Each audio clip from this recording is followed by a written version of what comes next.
Last album, they were saying it was about Barry Keoghan, Bed Kim. You never said it is or it isn't about him. Right. I just wouldn't say. You wouldn't say. It's more fun for people to picture the person in their head than the person I picture in my head, I think. Yes. But for him, he got a lot of backlash because your fans are very loyal. Correct. Did you feel badly when he was going through that, or did you feel, but that's not on me? I never said it was about him. Hi, guys. So, you know what's funny about, I feel pretty transparent going into any of my relationships that I write songs. This week, the drama is in tea coming from influencers or the usual online chaos. So I'm sure someone's already put this together, but the track list on Man's Best Friend is basically the whole cycle of a relationship. We start with man-child, the same man over and over again. Kind of a man-child, but she'll go for him anyways. Then we have tears. She's actually starting to like him, but then suddenly, he doesn't like her back as much. In sugar talking, they're fighting, he's sending her paragraphs and she's like, I need more. They're on and off. We almost broke up again last night. And then Nobody's Son is the breakup. At the beginning, he's literally breaking up with her and she's like, I'm done. I'm never gonna find another man. Then this is like in her revenge era. She's like, I hope you're doing fine, but like not really. Then she starts to get back in the market, starting to like see guys be cuter again. Goes a little crazy, go juice, text her ex, whatever. These two songs, like she's out and about and then she meets someone new. Don't worry, I'll make you worry. And it gives him the house tour, of course. This is such a fun song. This is a new relationship. And it ends with this old relationship coming back to her and she's like, nope, goodbye. It as the big name celebrities stirring the pot. This is Sabrina Carpenter's worst album. No, it's not. Here's why you're wrong about hating this album. The main critique I've seen is that it sounds too similar to Short and Sweet, so that's what I'm gonna rebuttal today. Why, in 2025, do we need artists to reinvent themselves and reinvent their sound every album? I am the biggest Taylor Swift fan, and a really fun thing about Taylor is that she's always switching genres. I freaking love it. But changing genres is not what makes an artist talented or relevant. On Short and Sweet, Sabrina channeled this like 80s, 90s aesthetic and sound, and it was really good, and I think it brought a lot of uniqueness to current pop, which is rare and hard to do. It was her biggest album to date. So now she releases Man's Best Friend, and yes, there is a similar aesthetic. But why is that the reason to hate it? I know people have said other reasons, but so many people are saying this thing. From Sydney Sweeney and Sabrina Carpenter to Matt Rife and even Elf Cosmetics, Hollywood's messiest headlines are taking center stage. And trust me, this one is about to get messy, so let's dive in.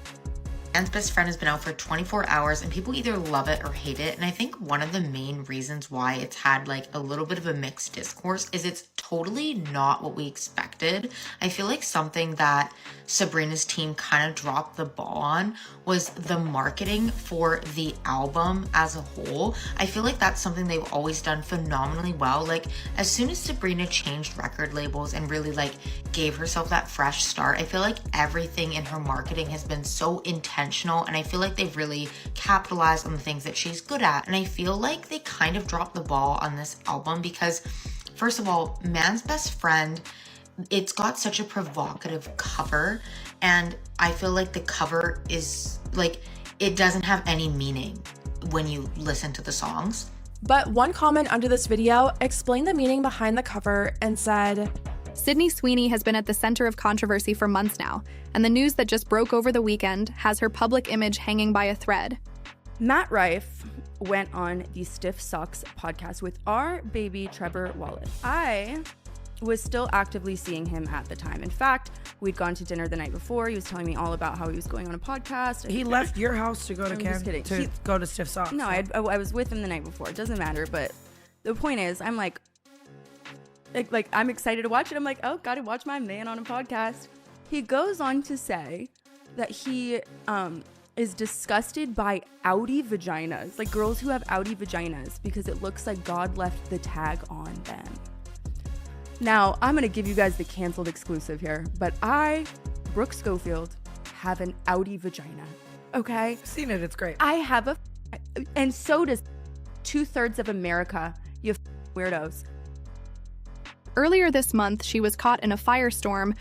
Hey girl, has overpriced beauty hurt your wallet? Elf that! Alfino and Schmarns have gone to Elf Court for millions of clients, helping them to access beauty products they deserve at prices that won't injure their livelihoods. Just ask the elfing people. I know a thing or two about red flags, and pricey makeup, you deserve better than that. After being featured in American Eagle's brand new jeans campaign. At first glance, it looked like just another fashion ad. But fans quickly noticed it was a near-identical recreation of Brooke Shields' infamous Calvin Klein ad from the 1980s, the same one that caused global outrage because Brooke was only 15 at the time? Seeing Sydney and American Eagle recreate such a loaded and controversial moment left a lot of people unsettled. To make things worse, the brand leaned into a cheeky jeans versus jeans wordplay that many online slammed as tone-deaf, with some even suggesting there was an underlying eugenics message hidden in the campaign. The backlash was swift and loud. But here's the kicker. Despite the outrage, American Eagle's campaign racked up millions of views, and their stock shares shot through the roof. So while the company might have celebrated the numbers, Sydney was left drowning in the backlash. And that heat hasn't cooled down. And now, things are spiraling further. Ever since Sydney and her fiancé officially called it quits, the media has been laser-focused on her dating life. For weeks, speculation ran wild that she was secretly dating Glenn Powell, with many convinced that he was the real reason behind her broken engagement. But the latest rumors are even more explosive. Back in June, a video went viral showing Sydney casually strolling the streets of Venice with none other than Scooter Braun, one of the most notorious and controversial music managers in the industry. At the time, fans couldn't decide if this was a business meeting or something far more personal. But now, over the weekend, Star Magazine dropped a bombshell. They claimed the rumors are true. Scooter Braun and Sydney Sweeney are dating. According to their exclusive, the 27-year-old actress and the 44-year-old manager were first spotted together in Venice just days after Jeff Bezos' wedding to Lauren Sanchez. If this is true, it's not just a headline. It's the start of a scandal that could change how Hollywood sees Sydney forever. During that Venice outing, which was of course captured by fans and immediately plastered all over TikTok, Sydney Sweeney was spotted rocking a sleek black floral dress, while Scooter Braun kept it casual in sunglasses and a laid-back look. On the surface, it seemed harmless, but behind the scenes? Sources claim Scooter has already been telling those closest to him that he is dating Sydney, but he is begging them to keep it hush-hush for now. And as you can probably guess, the reactions online have been brutal.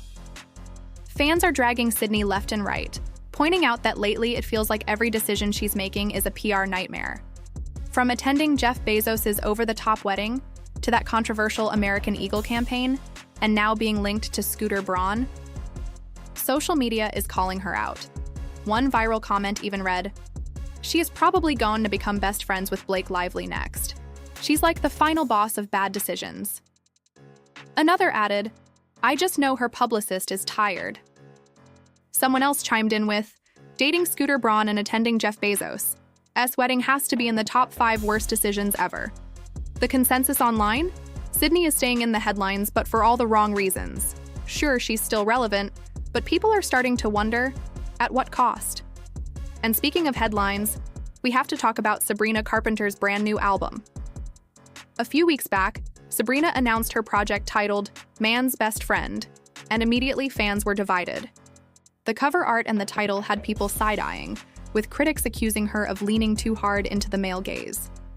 Over on Reddit, one user wrote, "I'm gonna be that person and say she's not beating the catering to the male gaze allegations. What are we even doing here?" Another argued it was too soon and tone-deaf in today's climate, calling the cover off-putting. But when the album finally dropped this past weekend, the backlash turned into buzz, because the music itself told a completely different story. Fans were stunned to find that Man's Best Friend wasn't about pandering at all. Instead, it was raw, emotional, and heartbreakingly relatable. One TikTok went viral where a girl joked, "Thank God for a new album. I almost started thinking men weren't that bad after Taylor Swift's engagement." Listeners began quoting their favorite gut punch lyrics. One fan posted, "He's busy, he's working, he doesn't have time for me. Sabrina ate down with this one." Another wrote, "Every girl knows this exact feeling," quoting a lyric from My Man on Willpower. "He used to be literally obsessed with me. Now suddenly I'm the least sought after girl in the land." For many, Sabrina's album dropped at the perfect time. Every song feels relatable, even if critics are pointing out they sound a little too similar. One listener complained, "It literally felt like one continuous long song." Others argued the cover art didn't reflect the deeper themes of the music, but then came an interesting twist. A comment surfaced claiming Sabrina had actually sent out an email to fans where she briefly explained the true meaning behind the album's title and cover. Suddenly, that artwork might not be as superficial as people first thought. When fans dug deeper into Sabrina Carpenter's new album, the meaning behind man's best friend started to click. One viral comment summed it up perfectly. It's about being emotionally pulled by a leash and begging for crumbs, the bare minimum. And when you listen through that lens, the entire album suddenly feels painfully accurate. Even TikTok theories about the track order went viral, with fans suggesting each song was strategically placed to tell a bigger emotional story. Love it or hate it, the symbolism is there. At the end of the day, music taste is personal. The lyrics might cut deep for some and make this their favorite album yet, while others write it off as more of the same. In a promo interview, Sabrina was asked the question everyone wanted answered. Did she ever feel bad about the people, especially exes like Barry, who might be getting hate because of her songs? Sabrina didn't hesitate. While she delivered her answer with trademark sass, and fans loved the way she said his last name, she basically made it clear, her art comes first. If people get dragged in the process, that's not her problem. And honestly, that's exactly the kind of confidence her fans love her for. But now, we've got to pivot to a completely different kind of scandal, one that no one saw coming. Matt Rife and e.l.f. Cosmetics. Yes, you heard that right. Two names you'd never think to see in the same headline. Yet somehow, here we are. Matt Rife has been surrounded by controversy for years, and his story starts with the fan base that first made him famous. Women.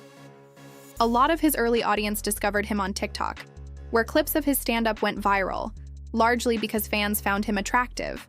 Women filled his shows, girlfriends dragged their boyfriends along, and Matt leaned into it, joking that by the end of the night, even the men realized they actually enjoyed his comedy.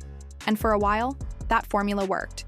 His shows sold out, he went viral constantly, and he profited massively from this mainly female audience. But over time, it seems Matt began to resent that reputation. Comedy is still dominated by men, and insiders say Matt felt like he wasn't taken seriously with a fan base built mostly on female support. So he made a pivot, one that would change everything. He decided to go edgy. He leaned into offensive comedy, trying to attract more men into his audience. But his big gamble backfired spectacularly. On his Netflix special, Matt opened with a shocking joke about domestic violence. Considering his fan base was still heavily female at the time, it tanked immediately. The backlash was massive. And instead of reading the room, Matt doubled down, posting another joke online claiming that if you're offended, you need a special needs helmet. The response was brutal. Overnight, he lost a huge portion of the very audience that built his career. These days, Matt has gained more male fans, sure, but at what cost? His reputation has shifted from breakout comedian to controversial shock jock, and with this e.l.f. Cosmetics fiasco looming, the fallout might get even uglier. And as if the Netflix controversy wasn't enough, let's not forget the drama with Brooke Schofield. On a podcast, Matt Rife made disgusting comments about being turned off by women with outie vaginas. Not long after, Brooke revealed on Canceled that she had actually dated Matt, and yes, she has an outie. His comments weren't just a bad joke, they were direct body shaming that hit her personally and left fans furious. So by this point, the picture of Matt Rife was crystal clear. He had built his career on women, profited off women, and then turned around to shame them and make offensive jokes at their expense, which makes e.l.f.'s next move almost unbelievable. Out of all the comedians in the world, they chose him, a man with a track record of disrespecting women, to be the face of a campaign for a beauty brand whose customer base is overwhelmingly female. The internet went nuclear. Comments flooded in instantly. Out of all the people in the world, not one person at e.l.f. thought, maybe we shouldn't partner with a man who makes domestic violence jokes. Another wrote, it's bad enough one person suggested this, but it went through multiple levels of approval. Who's next? Andrew Tate. Fans were disgusted that not a single executive stopped to ask the obvious question, why him? And the criticism didn't stop there. Many pointed out that there are countless female comedians hustling to make it big, yet e.l.f. chose to hand the spotlight, and the paycheck, to someone whose brand is basically mocking women. Some fans said it felt less like marketing and more like rage bait, that e.l.f. intentionally partnered with someone controversial, just to spark outrage and trend online. When ELF finally responded, their statement fell flat. Instead of a genuine apology, they wrote, "You know us, we're always listening, and we've heard you. This campaign aimed to humorously spotlight beauty and justice. We understand we missed the mark with people we care about in our ELF community. will continue to make the case against overpriced beauty. Translation: they admitted nothing, took zero accountability, and tried to spin it back into their marketing gimmick. Fans weren't impressed. For a brand that's been celebrated for inclusivity and affordability, this move felt like a massive step backwards. Sure, they got people talking, but at what cost? e.l.f. was already one of the most talked about beauty brands on social media. They didn't need Matt Rife, and the backlash might linger far longer than the buzz. So here's the big question. Is rage bait marketing really worth alienating your core audience? And why do brands keep gambling with their reputations just for a viral moment? Let me know what you guys think. Was e.l.f.'s campaign a bold move gone wrong? Or do you think they knew exactly what they were doing all along? Drop your thoughts in the comments, subscribe for more celebrity scandals and messy brand drama, and I'll see you in the next one. Because Hollywood never stays quiet for long.